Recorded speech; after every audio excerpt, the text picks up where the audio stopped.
What's up? So, cold, windy, spring, I think it's spring now, day in Northwest Ohio, where I live. It sucks because when I was a kid, it was always kind of warm by this time, and now it's cold until like May. And here in the Midwest, when you go from spring to summer or late spring, early summer, whatever, it goes from 55 degrees to 90 degrees in a matter of days and stays there for a long time. Which I like the heat. It can't be too hot. I say that now, but when it's 100 degrees, it's kind of hot. But it really can't be too hot for me. I like it a lot. All right, I have some notes. I haven't made one of these in about a week. That wasn't my intention. My intention was a couple days.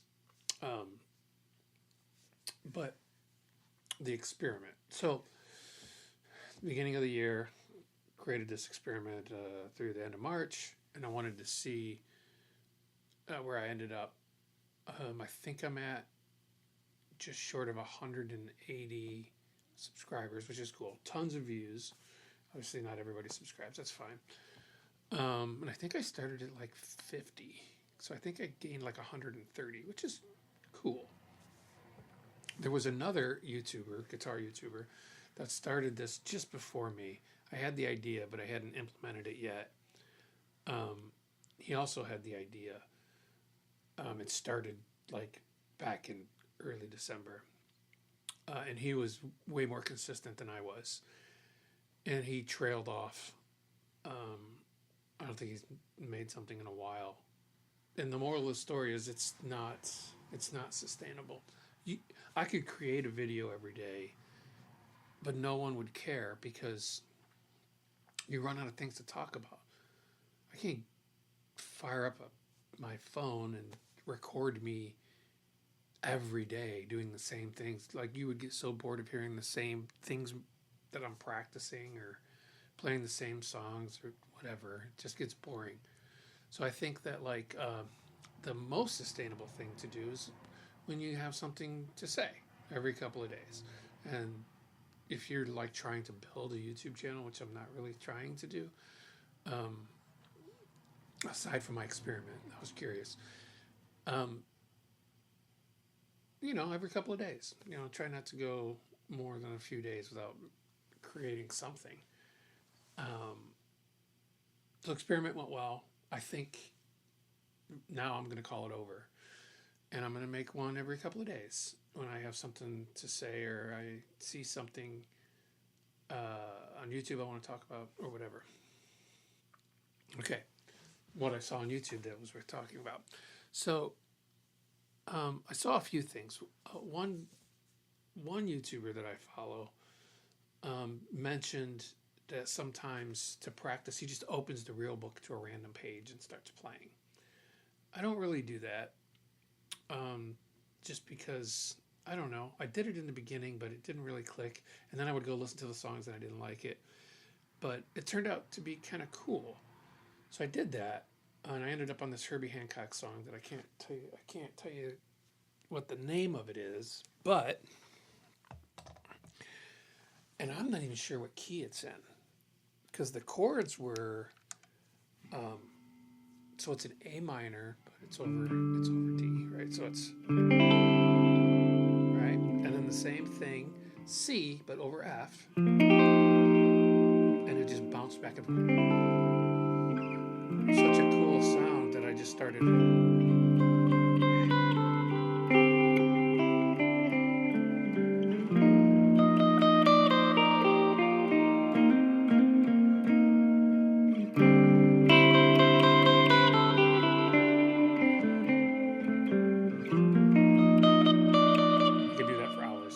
And then it jumped to, I want to say A flat and B flat.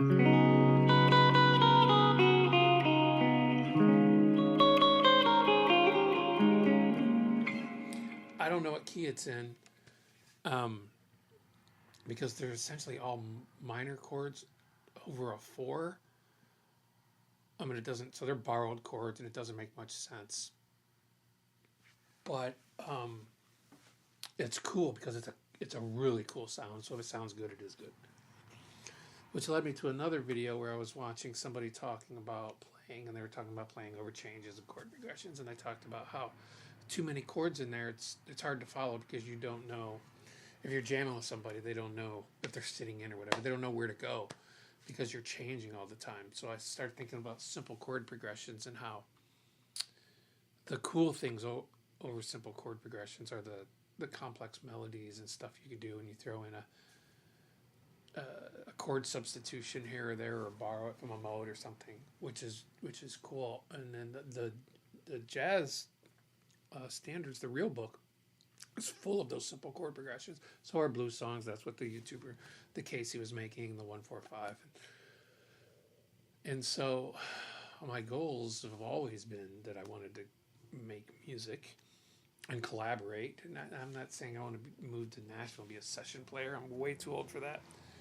But just to collaborate here or somewhere local to here, and that would be cool. So if you want to do that, that'd be awesome. And so I just want to take more of those simple chord progressions, put it in a format, record it, and release it as like cool stuff, rather than just, I have so many unfinished things that I think I overthink it too much. And I'm like, oh, it's got to have a bridge, it's got to have this and that. Just a simple chord progression, even if it's the same 4 chords, and you just kind of change the dynamics through the song. They've been writing hits like that for decades upon decades. Okay, my goals. All right, so that was that. So I think that's cool. So I think I want to concentrate more on simple chord progressions and write and release some stuff, which I didn't get to do when I was creating videos a lot. I didn't get time in between to like write, and I wanted to spend more time doing that. All right, miking an amp. So you can file this under things that I knew, but I never really spent a lot of time doing it. So I know when you mic an amp, the center is the brightest, the edge is the darkest, and you move the mic around, and you're really close, you get a really tight sound to the amp. You back it up a little bit, you get a little more room in there. And I started with the popular advice when I started micing amps, which was halfway between the center of the cone and the edge of the cone. And it was an okay sound, but it wasn't great. Then I moved to the center, and that was fine. And I think I masked it because I always EQ'd it in Logic. So if I was recording something in Logic, I would EQ it. And at church, if I used it at church and the amp was backstage and I mic'd it, sounded like crap. Always sounded like crap unless I put an overdrive pedal over it, which I was then EQing. I was basically EQing the sound coming from the amp. And I always complained and never got it quite right. And then I saw a video, it was on Instagram, so it was a little short video, and this guy's playing guitar, and all his amps are in a closet, and another guy opens the closet, and there's an AC30 in there and an old Fender amp. I think there was 4 amps in total. And what caught my eye was, you can tape out where the mic goes, and then you mic the amp. It was, this was an AC30, but it was clear to the edge of the amp, and I was like, wow, I had never seen anybody amp a speaker for, mic and amp for a speaker that far to the edge of the cone. And I thought, wow. So next time I was, my AC-15's at church. So when I went to church, I took the mic and I went all the way to the edge, and I ended up like just feeling the hole where it was, and then putting the mic just a little bit to that, and it was beautiful. I loved it. It sounded like my AC-15. That was everything that it sounds like in the room when I listened to it, and I don't know what took me so long to find out where I like that amp mic. Now the sound guy hated it, but only because he said it sounded muffled and far away, and I think it had too much bass in it for him. But I love mids and bass, and it sounded good to me. And when I would dig in, no overdrive pedals on, I could play really soft. And when I would dig in, it would start to growl like that Vox does. I loved it. So I'm an edge of the speaker guy, but it took me several years to figure that out. So if you haven't tried that and you struggle with the sound, try going extreme, all the way to the edge, and then headphones on, obviously, and see what that sounds like to you. I think you might be surprised if you like mids like I do. If you like things really bright, then maybe not. But man, I really like it there. All right.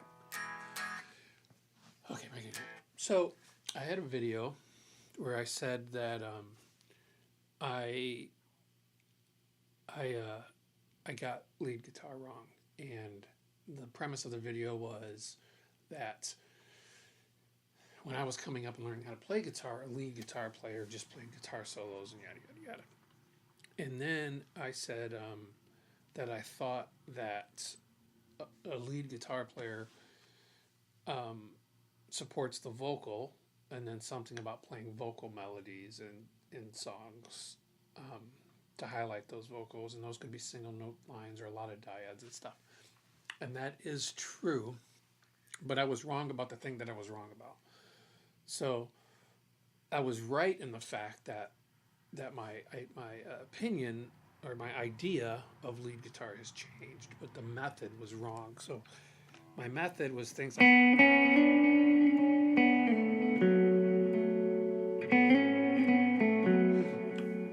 which is great in certain aspects, but in practice, at least when I play with other people, that didn't really fit. So I had to alter that back to something like this.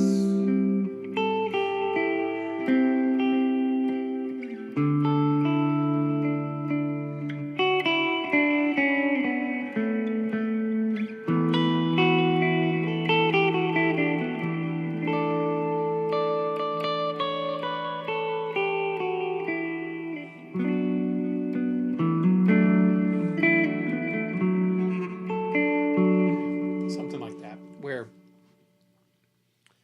I am highlighting those vocal melodies, but right outside of the chord. So I love chords more than most of the people I play with. But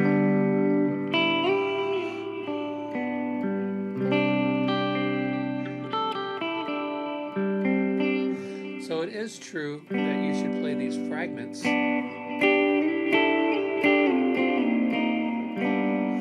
But I've found, and I guess this is the thing that I'm getting at, it depends on your style and what you like. So I found that I like that bass in there.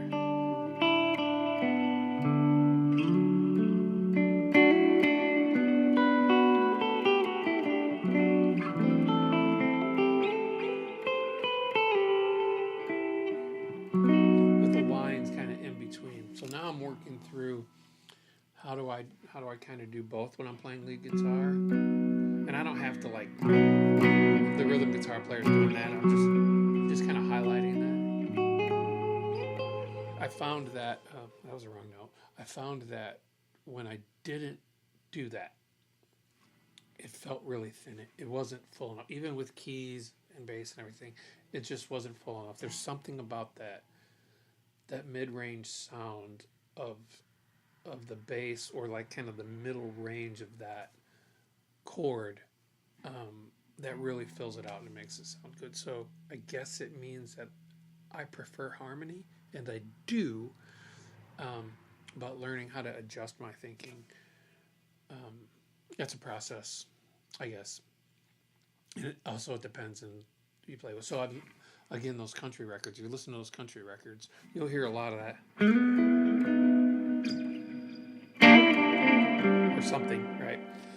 Way too much reverb. But those two guys have defined parts. If you're just playing with someone or by yourself, you have to kind of marry the two and then listen, and then back off to smaller chord chunks if you can. That was it. I was wrong about being wrong. Kind of back to where I started, but with a different focus, where I break out more and support the vocal more. And it, like recording versus playing basically a cover song are two completely different things, where this is why I like to record. I can do whatever I want, and there I can play smaller chunks, because I know what to expect, and when I'm playing like live, I'm reacting to what I hear. All that to say, I was wrong about being wrong. Whatever. And then the mic thing, and then the other stuff. That's all I got for today. I hope it's warm and sunny where you are, and not cold and windy like it is where I am. Enjoy the rest of your day.